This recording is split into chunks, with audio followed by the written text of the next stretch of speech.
Waalaikumsalam warahmatullahi wabarakatuh. Silakan masuk, Mas.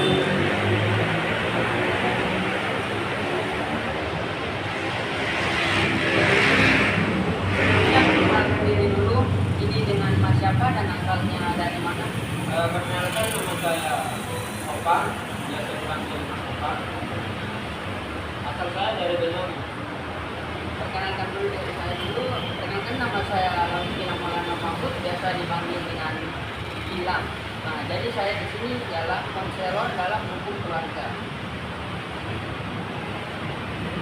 Mungkin ada yang bisa Mas sampaikan? Jadi kedatangan saya ke sini itu yang lain didapatkan ini meminta saran, ini meminta pendapat bagaimana tentang masalah yang saya alami.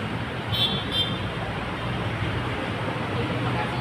Jadi sebelum kita masuk ke dalam proses konseling ini, saya jelaskan dulu ya sifat dan proses konseling ini seperti apa. Nah, jadi proses konseling ini adalah hubungan profesional. Nah, jadi hubungan profesional yang diberikan kepada konselor kepada konseling, yaitu Anda agar nanti kita dapat mencari masalah atau problem yang tengah Mas alami. Nah, semoga kita dapat memanfaatkan waktu ini dengan sebaik-baiknya. Jadi di sini sebelumnya saya akan mendengar dulu cerita seksama dari Mas Opang. Kelihatannya Mas Opang ini sedang ada masalah. Kira-kira itu masalahnya masalah apa ya? Intinya itu perihal keluarga.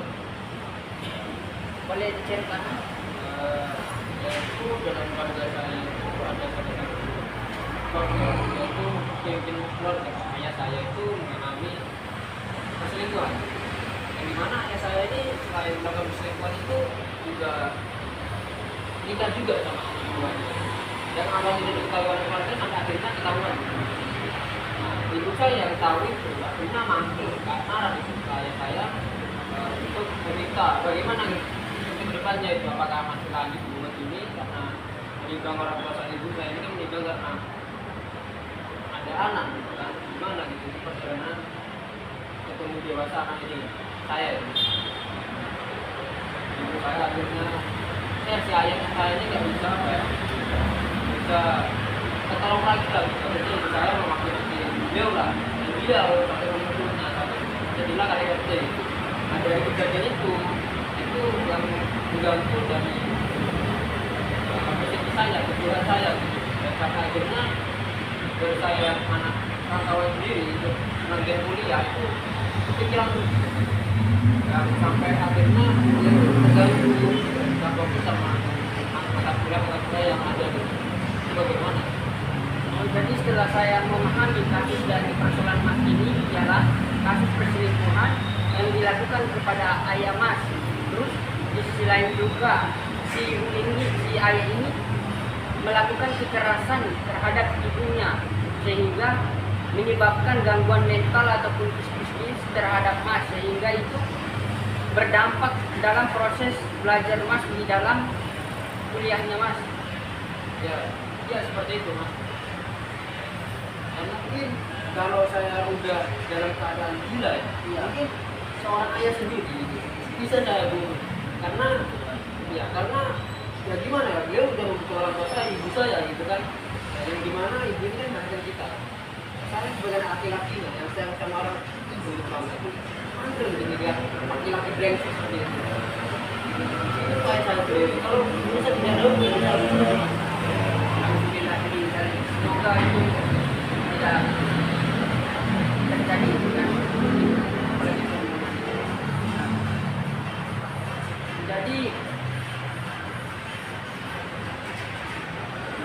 setelah itu apa yang sering Mas lakukan jadi setelah mengalami kejadian tersebut apa yang biasa Mas lakukan? Seperti pada anak-anak muda umumnya ketika mendapat masalah besar seperti itu mungkin karirnya itu ke pemimpin pohon sama kayak saya juga ketika mendapatkan masalah itu saya bingung cerita siapa gitu mau minta pendapat siapa itu bingung gitu orang tua juga masalahnya di keluarga gitu tapi saya melarikan diri tuh dengan agama itu yang ada uraan gitu ada nakal gitu sampai tahun 5 malam semuanya saya coba beli menenangkan diri saya sendiri. Jadi setelah saya menyimpulkan, jadi ini masalah gimana kekerasan ya. Nanti Mas ini mungkin jangan lagi minuman-minuman lari alkohol ya, karena ini alkohol ini merugikan diri Mas sendiri, benar kan ya? Dengan minuman alkohol ini mungkin tidak hanya merugikan diri Mas, tapi nanti juga berdampak pada orang lain juga di tengah masyarakat juga, karena alkohol ini sangat merusak mentalnya Mas. Itu gara-gara minuman alkohol itu orang-orang bisa saling membunuh karena itu alkohol. Jadi Mas ini jangan melarikan alkohol ini jadi pelarian. Nah, Mas ini bisa melakukan hal-hal yang lebih positif seperti mendekatkan diri kepada Tuhan. Mungkin kita bisa ibadah, ya, bisa rajin ibadah. Dengan begitu hati dan jiwa kita ini tenang agar kita tidak melakukan dosa besar. Selanjutnya ini Mas ini bisa melakukan hal-hal positif yang biasa Mas lakukan. Mungkin olahraga Mas biasa melakukan hal positif apa yang biasa Mas lakukan, sehingga bisa membantu menyehatkan Mas dalam mental ini atau jiwanya Mas ini. Apa biasa hal-hal yang biasa Mas lakukan? Banyak Mas. Karena ya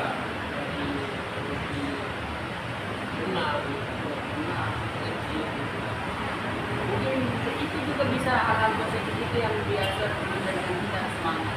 Nah, selanjutnya di sini mantap.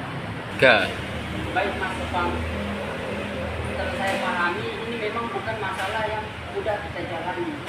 Nah, di sini coba Mas berpikir dan renungkan dalam hati-hati yang terdalam Mas.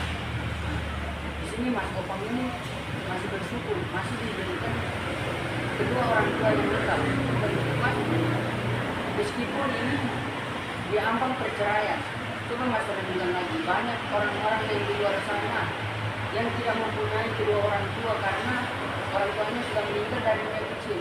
Kita masih beruntung, masih bisa diberikan oleh Allah kedua orang tua yang lengkap, meskipun itu sering melakukan kekerasan terhadap diri kita, yang kita ini adalah orang yang sangat baik dan sangat mulia.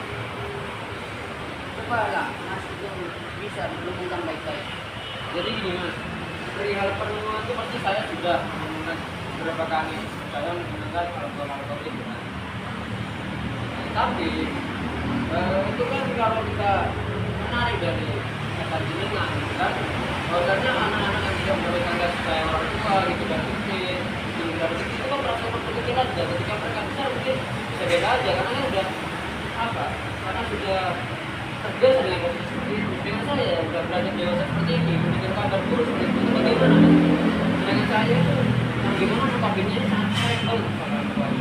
Ketika kabar seperti itu pasti dalam memori saya mungkin kalau bisa dari orang tua saya seperti itu, kenapa ayah saya seperti ini? Pasti banyak pertanyaan-pertanyaan yang harus saya tahu bagaimana cara mengatasi masalah itu.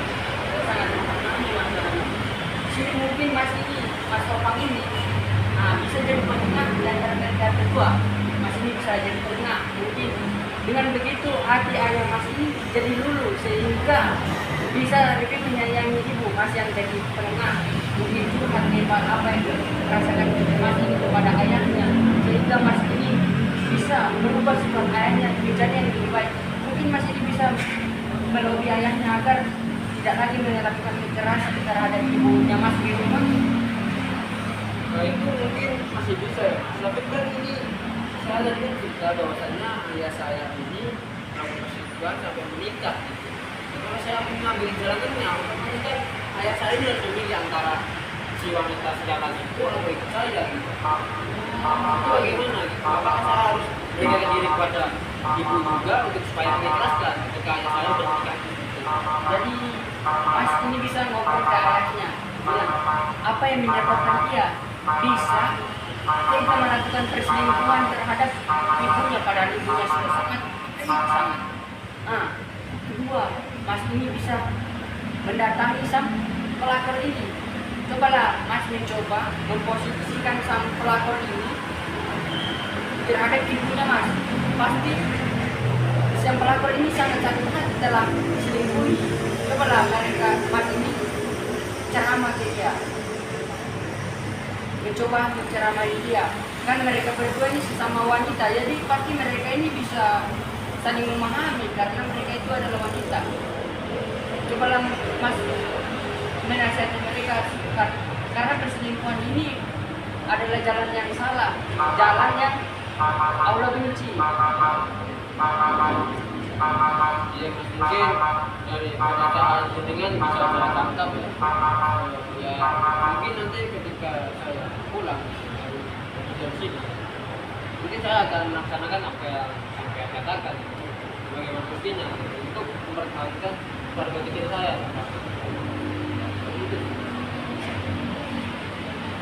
Dan Mas ini saya pesankan lagi untuk lebih rajin belajar, lebih giat lagi dalam belajar. Nah, dengan begitu Mas mungkin bisa menaikkan kembali prestasi akademik Mas di kampus. Rajin-rajin belajar ya Mas ya. Memang apa sebelumnya sebelum kita mengakhiri pembicaraan ini mungkin ada patah kata yang mungkin bisa memasukkan saya kayak apa serangan rohani lah biar saya memperkuat apa yang telah sampean nyatakan bisa bisa kembali lagi dalam keadaan normal. 3. Terima kasih Mas telah mendengarkan nasihat dan arahan saya. Ya begini, Tuhan tidak akan memberikan sebuah masalah atau cobaan di luar batas kemampuan hambanya. Nah, Tuhan memberikan cobaan itu sebagai berupa kepada Mas. Berarti Tuhan tahu Mas dapat menghadapinya. Yakinlah, setiap cobaan ini dengan tegar dan hati yang ikhlas kita bilang bahwa selepas badai selalu ada pelangi. Selepas kesedihan dan keterpurukan selalu ada kebahagiaan yang akan menunggu Mas di kemudian hari. Itu apa yang saya katakan. Mungkin itu saja kedatangan saya ke sini. Saya terima kasih banyak kesampaian karena sudah memberikan arahan dan nasihat kepada saya mengenai masalah keluarga saya. Nah, ini mungkin ada sedikit untuk sampean kemungkinan. Saya pamit ya Mas. Terima kasih. Sebelumnya mau dimaafkan ya Mas ya. Assalamualaikum warahmatullahi wabarakatuh. Waalaikumsalam warahmatullahi wabarakatuh.